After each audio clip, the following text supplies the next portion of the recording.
Hello everybody, welcome back to TheFromHills. We spent 2 weeks in the beautiful Playa de las Americas in Tenerife in August, and this is where we ate and what we thought of every single meal and drink that we had. We'll be rating everything out of 10. First up is the Friends restaurant. This is located just off Las Vistas Beach. Overall, the theming and ambience of the restaurant was lovely, as well as it had a beautiful view over the sea, and the cat waiters were especially amazing. So we went for breakfast, and on offer there was a selection of smoothies, hot drinks and hot and cold food. The smoothie was lovely and fresh and very refreshing. David opted for a cappuccino, which was also very tasty, a little bit on the small side. The breakfast itself, as you can see, was quite large, and I opted for scrambled eggs. The food took no time to come at all, and it was hot and very tasty, a lot if not basic for the price that we did pay, but the overall ambience and theming, I would rate this a 6 out of 10.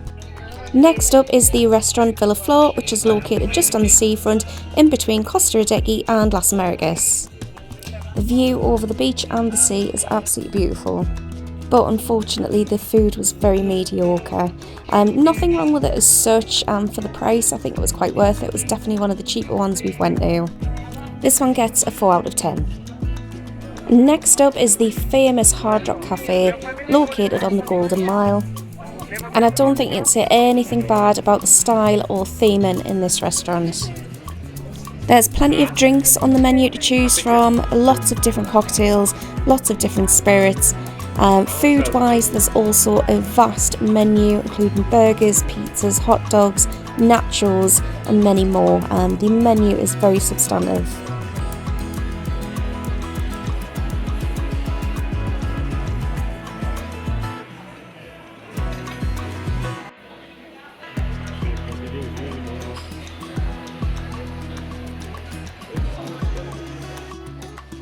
We did book a reservation for this one because we had been told that it was very busy. We didn't wait long to be seated at all.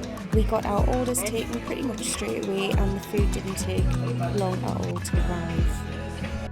It was all very hot, tasted very fresh. A bit of a mixed review on this one, however. I really enjoyed it. Dave and Paige, on the other hand, just thought it was quite mediocre. So unfortunately, this one only gets a 7 out of 10.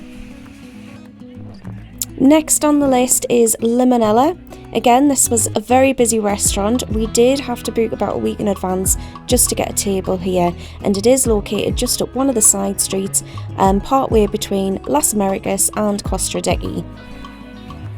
I think the theming of this one was probably my favourite of every restaurant we ate at this holiday. If you just have a look around, it's just so pretty, so cute. All of the fake foliage above us was just absolutely beautiful.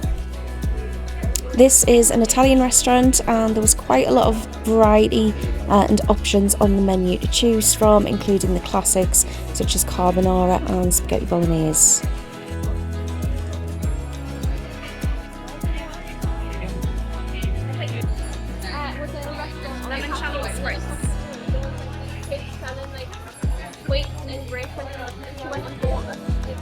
Very refreshing. Ice and coolers.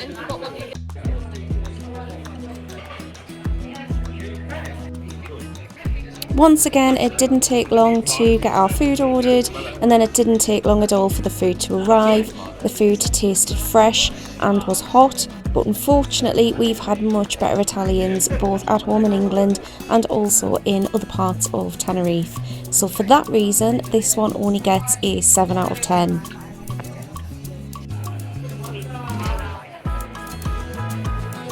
And coming next on the list is Tenerife. We did book a reservation for this one, but as you can see it wasn't very busy at all, so I don't know if you really need to do that. I have to say that the seating was very comfortable, the waiters were absolutely excellent, as soon as we sat down, they were asking for our drinks orders and then came back for food orders straight away. The food arrived fresh and hot, and out of all of the food that we had on holiday, this was Paige's favouriteest meal, and she is a very fussy eater. As you can see, we pretty much cleared all of our plates apart from some chips. Would definitely recommend, and this one gets an 8 out of 10.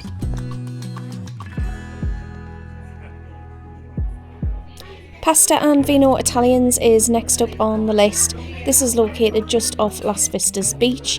It's a little bit tucked away as you have to be walking along the path, and it's sort of down a flight of stairs, as you can see here. The restaurant was actually really busy when we arrived. We didn't make a booking, sorry. It was just pretty ad hoc. The food itself was actually pretty good, despite a couple of little burnt bits here and there. The service was excellent. The food was relatively cheap in comparison to a lot of other meals we ate, and would actually definitely recommend. The food was absolutely delicious. As you can see, we did sort of finish most of our food, other than a few chips and a few little burnt bits of garlic bread. This one does get a 6 out of 10 just because it wasn't the best Italians we've ever had, but I would definitely recommend for a cheap and cheerful meal. We were also given these little lemon sorbets at the end, which was just a very nice touch.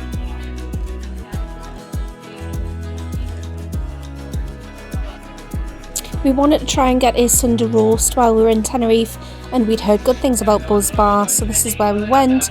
Again, it's in a beautiful location just next to the Friends Bar. The service was very quick, very friendly. The food again didn't take long to arrive and was relatively cheap. You got a main meal and a dessert in with the price on the Sunday option. The food was pretty subpar, so for this it gets a 7 out of 10.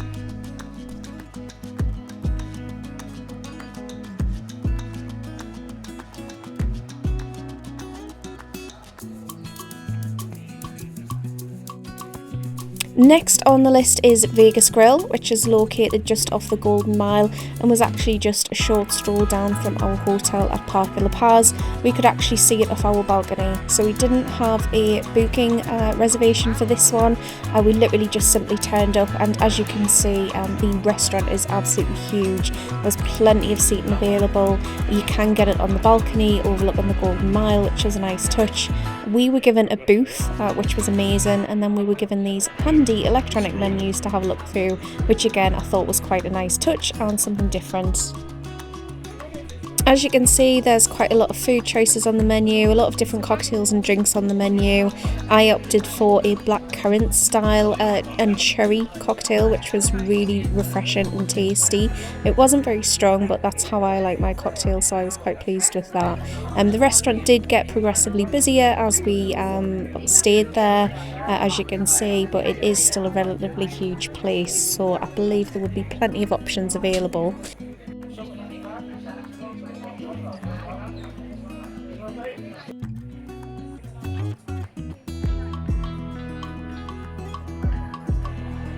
Paige opted for the hang kebab, which came with a variety of different side choices. She also wanted some bread and dipping sauces on the side. I went for the chicken fajitas, which comes with the wraps and all of the various dips, and David went for the steak with chips and vegetables on the side and a peppercorn sauce. We asked for the steak to be cooked medium rare, and it was cooked to perfection. As you can see, a lot of the plates were cleared. The fajitas were absolutely massive, so I couldn't eat them all. Dave actually had one and there was still plenty left. Dessert wise, Paige opted for a chocolate cake and David went for a traditional berry cheesecake, and both were absolutely delicious.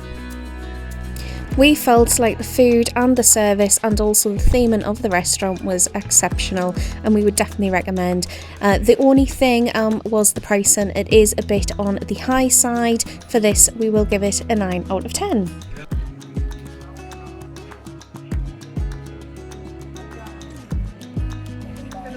Next on the list is Empire Modern British Steakhouse. This one is again located just off the Golden Mile. The restaurant itself is not very big and booking is definitely recommended. We did actually struggle to get a reservation here. It was fully booked most times that we checked. The service here again was pretty exceptional. The waiters were very attentive. We got seated straight away. We got the menus and drinks menus pretty much straight away, and the food didn't take long to arrive at all. There was plenty of options available for sides. We both opted for steak, although I opted for the truffle butter steak and Dave went with another peppercorn sauce and steak. Sides included potato dauphinoise, mac and cheese, and everything was absolutely beautiful. This was by far the best restaurant that we tried throughout our stay in Las Americas. I would definitely recommend, and for this we would give it a 10 out of 10.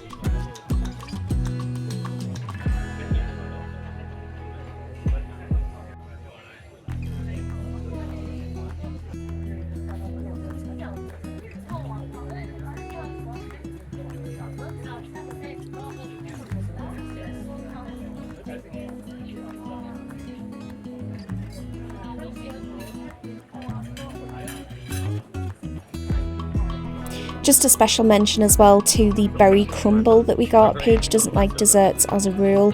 She does generally just like ice cream and chocolate cake. However, she did try this and she has unfortunately been asking for it ever since we returned home. So yes, this dessert also received a 10 out of 10. It was absolutely delicious. The only downside is we only ordered one share, and realistically we should have ordered one each. Imperial Taipan is next on the list, and this is literally located right next door to Empire Steakhouse, and it's also just above the Golden Mile.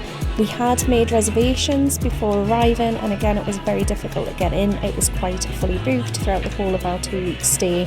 When we were in there, the restaurant again is not very big. It does have a show cooking section which you can book separately, and it does have quite an extensive menu. Unfortunately, it did take a little while to be seated. It then took a little while longer to be served, just in respect of them taking our orders, and it did take quite a while for the food to come, unfortunately.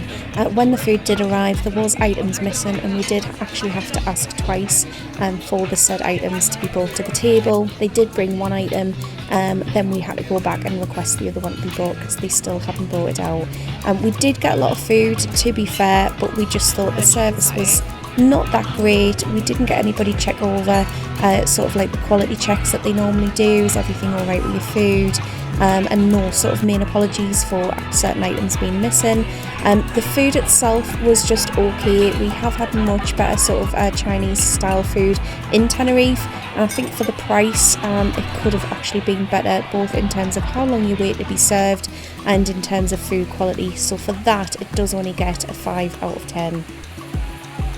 Located again next door to the Imperial Taipan is Biano Italian restaurant, which is next on our list. And I think it's a little bit of theming, just sort of above the Golden Mile once again, and these 3 restaurants seem to be the most popular. Again, we did struggle to get a reservation booked for Biano, and it did take quite a while to get seated as well. So when you arrive to book in, you sort of meet the host, and there was a bit of a queue, and they didn't seem to be moving very fast at all. We thought there was plenty of options on the menu for a traditional style Italian, such as bolognese, carbonara, lasagna, and the service once we were in there was pretty good. The waiters were pretty quick to come to us to give us our drinks, to get our food orders, and then once again the food didn't take too long to arrive. Unfortunately, some of our items were missing again from the order, and this time we didn't order too much. We did, however, get a free portion of truffle fries on the side just as an apology, which we thought was a really nice touch. The food once again unfortunately was just pretty mediocre, and we have had much nicer Italian food both in the UK and in Tenerife, especially for the price point, and unfortunately my carbonara did taste a little bit like burnt bacon fat, so for that this one is only going to get a 6 out of 10. I hope you've all enjoyed our video today, and I hope it does prove useful. I know it can be pretty daunting trying to find restaurants to eat abroad, not knowing which ones to go to, not knowing which ones are going to be good and worth the money, so I hope this does help some of you just to try and book some restaurants that might be the better option for you. If you haven't done so already, please give us a thumbs up and hit the subscribe button to stay tuned for our up and coming videos. We do have plenty more coming up, both in the UK and abroad. But thanks so much for watching, everybody. Any questions, just drop them all below into the comments box, and we'll see you all next time.